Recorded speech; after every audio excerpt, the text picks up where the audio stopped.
السلام عليكم ورحمة الله وبركاته. دمانت وان سلام يا ولاليال وقوليد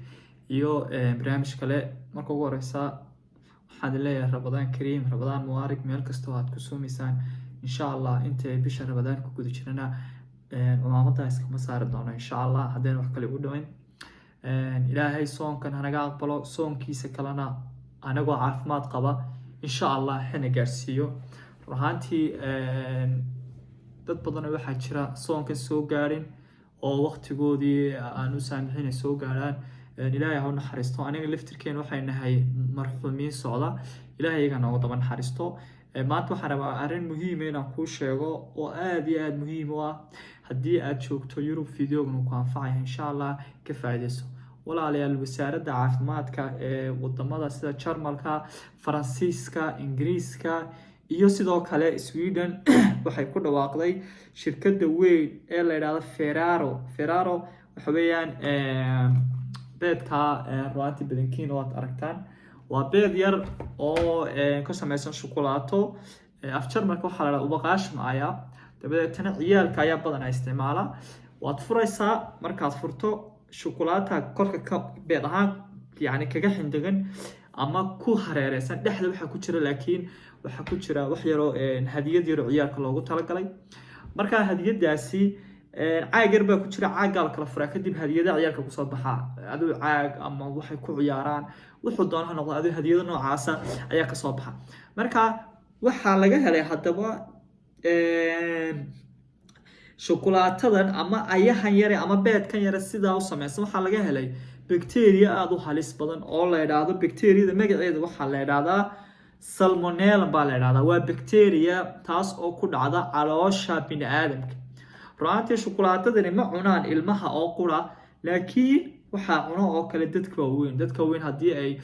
shukulaato jecel mararka qaar way cunaan hadaba maxaa dhacay shirkadda Ferrero ama shirkaddan soo saarta shukulaatada ee la yiraahdo Ferrero oo shirkad caan ah shukulaatooyinka adduunka soo saarta ayaa waxay dalbatay in dhammaan shukulaatooyinka wadamada Yurub qaasatan Soomaaliya kale sida Jarmalka oo kale Belgium Sweden Faransiiska in dhammaan soo wada celiyo shirkadda lagu soo celiyo marka ugu dambeysay la soo celiyana ay tahay bilaha soo socda insha Allah marka hadaba waxa jira dhaawacyo dad yani ama xaalado dhibaato ay gaarsiisay salahan oo kale Great Britain ama Great Britain oo kale waxa 360 qof ayaa adigu xaalado infection ka laga helay salahan oo kale infection waxa la dhaasan sheegay salmonella dabadeetana 360 qof ayaa laga helay infectionka dabadeetana markii la baadhana la ogaaday in shukulaatada ka qaadeen badankooda u badan yihiin ciyaalka maxaa yeelay shukulaatada inta ugu badan waxaa cuna ciyaalka aad ku yar sidoo kale Faransa waxa laga helay 22 qof ayaa xaaladood baa laga helay oo markii la baadhay su'aalahan oo kale dadkan inta ugu badan yihiin dad ciyaala oo ii sheeg muxuu ahaa ubqaash ayahaas qaata Sweden sidoo kale baaritaan baa ku socda marka shirkaddu waxay ku dhawaaqday in dhammaan ubaqaashna ayaha ama shukulaatada ama beedka yar ee wadamada loo dhoofiyo in dib loogu soo celiyo insha Allah shirkadda marka walaal ruuxaantii waa qodob aad iyo aad u muhiim ah hadaba bacteria la salmonella maxay yani halkay dadka ka saameysa ruuxaantii qofka waxay kaga dhacdaa caloosha calool xanuun badan baa kugu dhacaya sidoo kale madax xanuun oo kale iyo xumad way leedahay sida meesha ku qoran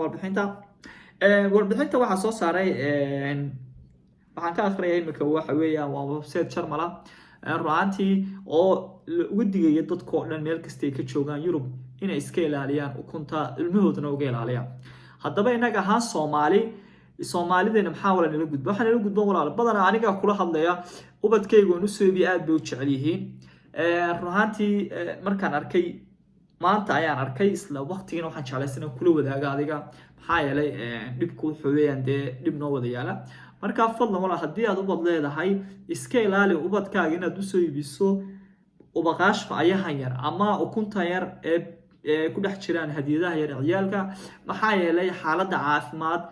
iyo mu wanaagsan ilmaha sida la sheegay bacteria way wadataa marka walaal insha Allah taala aynu iska ilaalino waxyaalaha dhibka u keenay ubadkeena ka ilaalino adigu laftirkaaga haddii aad jeceshaana iska ilaali